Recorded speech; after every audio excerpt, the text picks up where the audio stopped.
បាទសូមជំរាបជូនបងប្អូនគ្នាបាទជំរាបជូនសេចក្តីជូនដំណឹងណាបាទអញ្ចឹងសម្រាប់បងប្អូនដែលកំពុងតែតាមដានថាខេត្តកោះកុងយើងបាទគាត់បានឲ្យ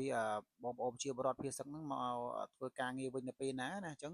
សេចក្តីប្រកាសរបស់រដ្ឋបាលខេត្តកោះកុងបានជំរាបប្រកាសហើយនេះបងប្អូនគ្នាបាទអញ្ចឹងបងប្អូនដែលតាមដានណាថាថ្ងៃទី25ហ្នឹងឮថា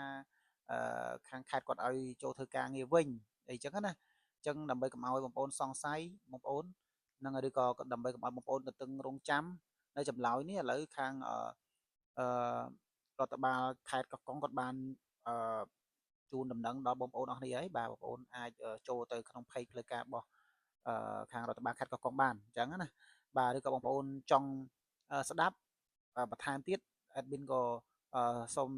ចែកម្លែកនឹង share ព័ត៌មាននេះនៅក្នុង page របស់ admin ទៅដើម្បីបងប្អូនអស់គ្នា fan អស់គ្នាបានជ្រាបព័ត៌មាននឹងកាន់តែច្បាស់អញ្ចឹងណា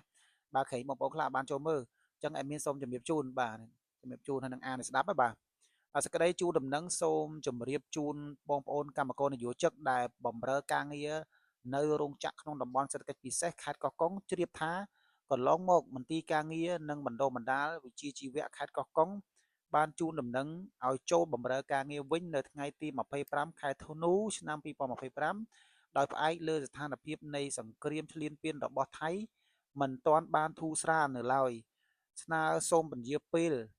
នៃការចូលបម្រើការងារបន្តទៀតចំពោះការបដិឆេទនៃការចូលបម្រើការងារជាក់លាក់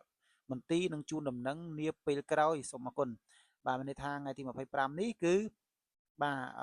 មន្ទីរការងារគាត់អត់ទាន់ឲ្យបងប្អូនគ្នាមកធ្វើការទេបាទដោយសារតែស្ថានភាពបច្ចុប្បន្ននេះអត់ទាន់បានធូរស្រាលនៅឡើយបងប្អូនណាបាទអញ្ចឹងមានន័យថាបងប្អូនបន្តនៅតំបន់ភៀសសឹកបាទឬក៏ទីជំរំភៀសសឹកដែលខាងខេត្ត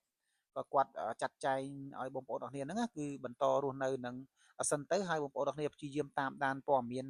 ថ្មីថ្មី